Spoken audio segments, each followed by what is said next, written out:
John, we talked a little bit about Noah Cates after he scored a goal the other day. What's been your message to him, and what does he have to? What areas of the game does he have to be more consistent in moving forward? I think his whole game. I think he's been inconsistent. It's been a different year for him. Gets a ton of ice time last year. Different lineup. Has a major injury this year. I believe he'll come around, but because I think he's that conscientious. But it's just been a little bit of a up and down type season for him. So there's no one thing. It's just his whole general game. Do you still have a preference to get him back in the middle, or is it just see how it lines up? I don't have a preference. It's a luxury for me to have a guy like him. Pales, they can all play wing or center. So it just depends on the lineup. It depends on situations. So it's no preference. It's kind of jumping off that. Do you see him, as he establishes himself as an NHL player, hopefully over the next, few couple years and so, do you see him sliding into one permanent position, or do you think part of his value is going to be bouncing back and forth throughout the lineup? It depends on his play.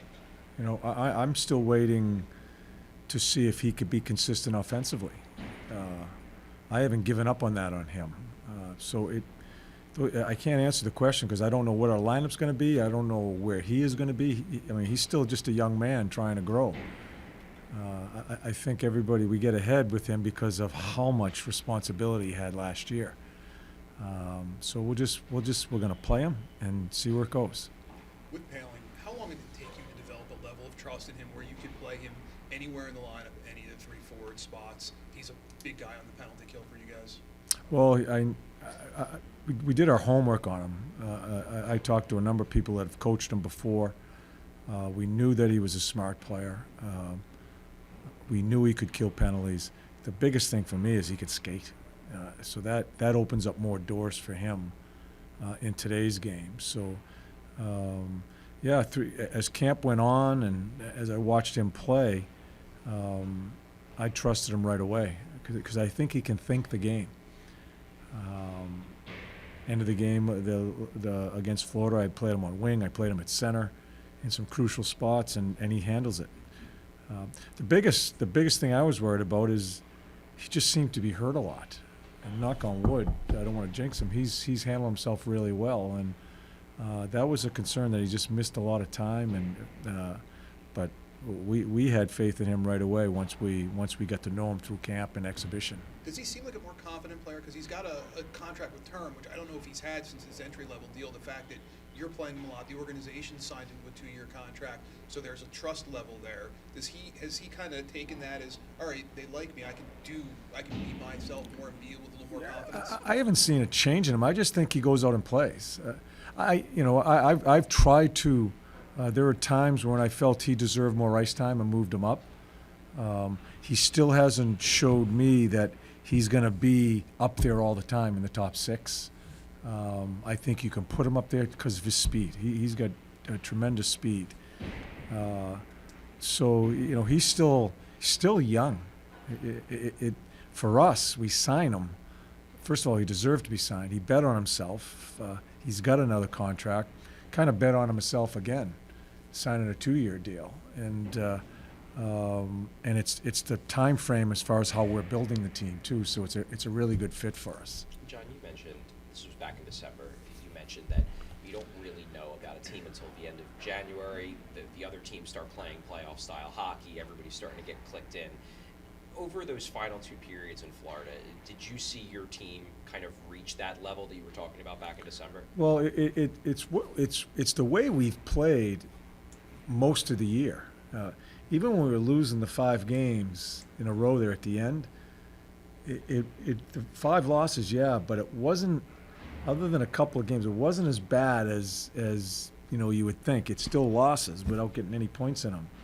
But that's how we have to play, and I've seen us play that. And what it does, like we end up with, I think, 17 scoring chances. 10 of them come off the rush. And that's, if we check forward and take time and space, we end up generating a lot off the rush. If we're banging away and turning things over and not killing plays in the neutral zone by checking forward. We just don't get much speed in our games. So it was very evident. We just showed it. We showed them the first period clips versus the second and third period clips. I've done tape for 100 years. I've never seen a contrast more than what I just saw down there this morning. So I'm hoping, and it's, you ask who we are, that's who we need to be.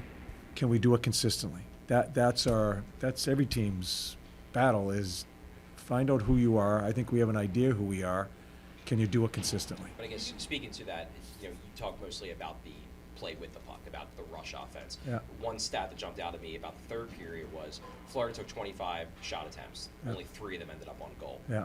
That type of structure and protecting your goal. Oh, we had the middle. Yeah. Yeah, we took care of the middle. Yeah, and when I broke the tape down, and to your point, they had some almost chances, right? I didn't realize they had as many almost chances in that third period, but I thought we did a really good job with our sticks, and our positioning was really good in the middle and blocked some shots. Yeah, so that we're going to have to play. We worked on it all last year. We got to stay with that as far as holding the most important part of the ice.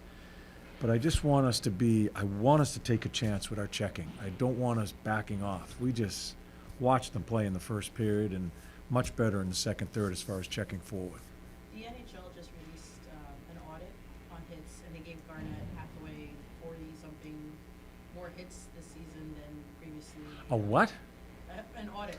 They went back and basically I guess they reviewed the went tape. back and watched all the tape games. Of all the and- games. And Really? Yeah. Yeah. And they gave him. Of the no-hit league? Yeah. That's why they did it. Yeah. That's why they did it. So Yeah. that's what I don't know, maybe you're not supposed to say that. But that's what I heard that's why they did it. Because people are calling it the no-hit league? Well, one person called it that. Yeah. Well, I guess my question was, were you Way to always, get me in trouble, Kevin. were you always surprised that Garnett was maybe lower down in the rankings, and then obviously they found 40-something more hits for him? For Garney, Yeah, they found 40 more for him? yeah. He's like number 4 now. in Is he? hits. I don't know. What do you want me to say? Yeah. Well, I mean, are you just surprised maybe that they found 40 more, and is that the game that you see from him on a nightly basis? Is that he's really throwing the body? I'll put it to you this way: the sheets we get in between periods and at the end of the game, and this is a beef of mine. They took out some of the most important stuff off of those sheets, and that was how much time you spend in the offensive zone, how much time in the neutral, and in the defensive zone. We used to get that in between periods. Really good indicator of kind of where your game is at. And now we have takeaways, hits, and to me, I'm not so sure how good they are. From rink to rink, the guys up there take him, and I'm not trying to criticize, but I'm not so face-offs. I mean, we keep our own face-offs; they keep the face-offs. We're never the same. I think it goes the same thing with hits, takeaways, giveaways. Those hits, the giveaways and takeaways are the biggest joke. They should have just taken them off the sheet, because I don't think it's so. The guy up there who's determining it, it may be different from the guy in the rink that we go to on the next game. So it doesn't surprise me that they found more, and probably going to find less with some people. I don't know. What's to say about his game? I mean, he's not putting on points and whatnot. But Well, he's in the areas. He's in the areas, and he's always looking to finish checks and create some forechecking for us. So that's his game. That's why we wanted him. We wanted a guy that's going to go straight ahead. He's going to be in the blue paint. He's going to be a pain in the ass in the areas of the ice, and I think he's done that. I'm hoping that it translates to more scoring chances for him. That's what's been a little disappointment for me, not through his lack of effort. I'd like to see him involved in more of the offense too, because of the way he plays. Hopefully that'll come here in the last third. Talking about With Jamie Drysdale, when you guys were acquiring him, you said Bradshaw and yourself watched a lot of tape of him, and you saw a lot that you could work on with him. Has Bradshaw worked with him, and what are some of the things you guys are trying to get out of him? I think he's a work in progress. I think he has a lot to learn. I think he has a lot to learn about positioning, time and space. He hasn't played a lot. He's been banged up for the past couple of years. He's been hurt. So I think the way we want him to play, which I'm not sure how Anaheim did. Anaheim played a man-on-man defense, and he's trying to figure out how we're playing with our zone coverage. But just the overall positioning of that play, understanding angles, understanding checking forward, we have a lot of work to do there, and we expected that with a 21-year-old kid. But the upside with his skating and his escape, how he can escape, it's really encouraging. But as far as his overall game, there is a ton to work on with him. Talking about Travis Sanheim for a second, I think it's pretty obvious that, especially as January progressed, his game dipped a bit. One thing I was curious about with regards to that, you've talked a lot about the 11-7 and about how just by the nature of the guys you have and the guys that are playing well and the guys you need, you kind of have to do that a lot. Do you think that, because you've talked about how you feel like he's very much a better player on the right side. Do you think that the fact that the 11-7 has him kind of in-game bouncing back and forth in between the left and right, do you think that's hurt him at all? We've asked him, and he has said no right away. But sometimes they're not gonna use it as an excuse. It may have. I do think he's a right defenseman. I think we found that out as we started this year with that, and I believe Yorkie's a left defenseman. But yeah, it may have. But the biggest thing with Sanny, and when you talk about how we played in the second, third period, that's how we want Sanny to play more. Sanny's reads are just a little bit too safe. Like you watch Verhaeghe come down in the third period, ends up with a shot from 20 feet. If Sanny doesn't pivot and skate backwards and give him all that ice, it's just a one-on-one.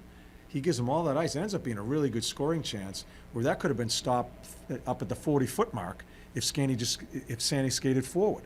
I think sometimes defensemen think they have to skate backwards when they really don't.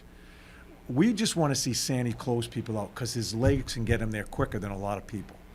There's been some struggle with reads along the way. There's been a dip in his play. We're hoping because of all the ice time he's gotten, we had this break, that we're going to find a solution there to get him more consistent. Played better in Florida, I thought, as the game went on, just like everybody else. But the biggest thing, I don't want him safe. I want him to be able to use his asset of his legs with the puck, and when we don't have the puck, to close people out. John, there was a tweet that was sent out by a gentleman. His father received a letter from you. Joe just told me about this when we just walked in You've here. gone viral this week for a couple of reasons. But you responded to this person. Do you remember writing the letter? Well, I didn't know about it until Joe just talked to me about it about 10 seconds ago, and I wrote the letter. I remember writing the man. Yes, a nice gentleman. Yeah. I like I told you, I return thoughts back to people. Now, if it's and he's just being, I don't bother with it. But if it's I believe it was an older gentleman, and as I said in that letter, he was a fan. He was a Flyer fan, and why can't I write him back? And I didn't realize this happened until I just came up here this morning. So, yeah. I don't know what else to say. I'm writing people back. If you have something to say to me, say to me. If you're an idiot, I won't write you back. Okay? Sam is all tonight? Sam is in that. Okay.